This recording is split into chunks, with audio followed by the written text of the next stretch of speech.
Domin yaƙar matsalar tsaro a Najeriya, shin Najeriya yawan sojoji take bukata ko kuma yawan kayan aiki ga jami'an tsaro? Masu saurare ku gyara zama domin jin wannan rahoto da muke tafa da shi, sannan kuma muna buƙatar jin amsar ku kan wannan batu. Akan cewar matsalar tsaron da ake fama da ita, ana ta yaƙata abin yaƙi ƙarewa, shin menene matsalar?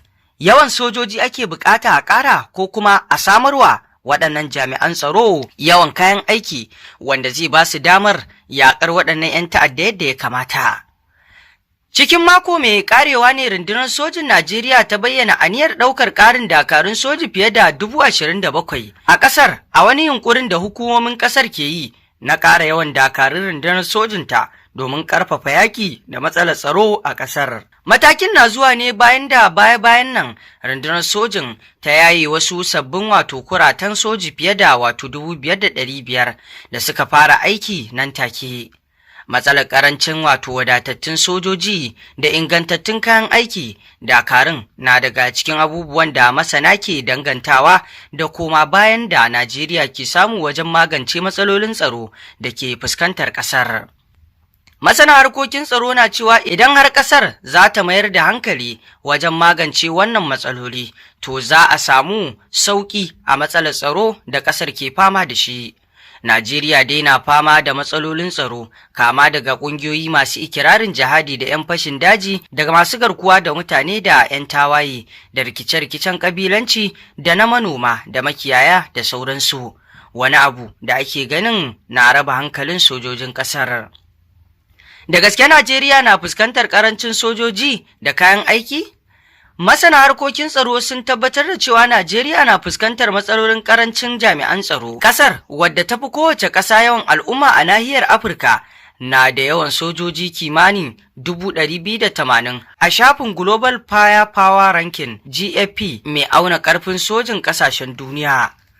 Wannan adadi ya kunshi dakarun sojin sama da na ƙasa da kuma sojojin ruwa. Sai dai shafin na GFP ya nuna cewa Najeriya ba ta da sojoji masu jiran kota kwana. Dangane da makamai kuwa, shafin na GFP ya ce ƙasar na da jiragen yaƙi 14 da jirage masu saukar ungulu da ke kai hari guda 15 da tankokin yaƙi guda 182 da sauransu.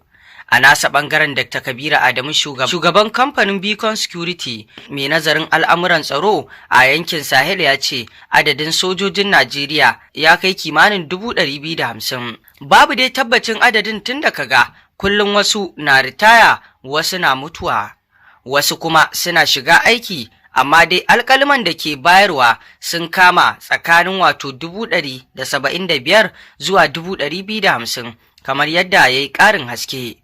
Sai dai masanin tsaron ya ce ba yawan adadin sojojin bane zai fayyace ko ƙasar na fuskantar ƙarancin soji ko akasin haka. Ya ci gaba da cewa idan ana son yin magana kan wannan sai an duba batutuwa guda uku. Me ake la'akari da shi don gane ƙarancin soji? Dr. Kabiru Adamu ya ce tsaro na da ɓangarori uku da suka hada da yawan jami'an tsaro, da fasaha da na'urori, da sabbin fasahohi da ake kira force multiplier. To idan ka ɗauki duka waɗannan ɓangarori, kowanne na da matsala, in ji shi. Masanin tsaron ya ce akwai batun ƙarancin yawan jami'an da kuma matsalar sabbin fasahohi da kayan aiki da ma makaman da suke bukata. Wani abin da zai baka mamaki shine yawancin wasu jami'an da ke filin daga sukan yi amfani ne da motoci marasa sulke, kamar yadda ya ce. Dr. Kabiru Adamu ya ce la'akari da wannan kai tsaye ba za a ce Najeriya na fama da karancin jami'an soji ba, sai dai rashin kayan aiki. Ai yanzu ma idan ka duba manyan kasashen duniya, abin da suka fi baiwa fifiko a tsaron su shine makamai da kayan aiki, ba wai yawan jami'an su ba, in ji shi. Shugaban kamfanin na Beacon ya ce duk wanda yake lura da yakin Rasha da Ukraine zai tabbatar da haka. Me Najeriya ta fi bukata? Dr. Kabiru Adamu ya ce dangane da abin da aka fi bukata tsakanin abubuwa guda biyu, a iya cewa kayan aiki da fasahohin zamani ne gaba, sai kuma yawan sojoji. Duk da cewa ana buƙatar yawan sojojin da za su yi aiki da waɗannan sabbin fasahohi, amma dai kayan aiki da kuma sabbin makamai su ne na kan gaba. yanzu idan ka duba yakin Rasha da Ukraine lokacin da aka fara shi, kowa ya yi tsammani irin wanda ba a taɓa yi ba a baya, amma daga baya kowa ya ga yadda ake yin yakin ta hanyar amfani da sabbin fasahohin makamai, kamar yadda ya yi ƙarin haske. Abu hudu ne ke tantance ƙarfin soji. Masanin tsaron ya ce akwai abubuwa guda hudu mafi muhimmanci ga kowace ƙasa game da rundunar sojinta, kamar haka: yawan sojoji da ingancinsu, kimiyya da fasaha, yanayin siyasar ƙasar. A kan batun ingancin soji, wannan ya shafi horo, wato na tsarin shugabanci da kulawa da rundunar soji ke samu, da abin da wato ya shafi ƙwarin gwiwa.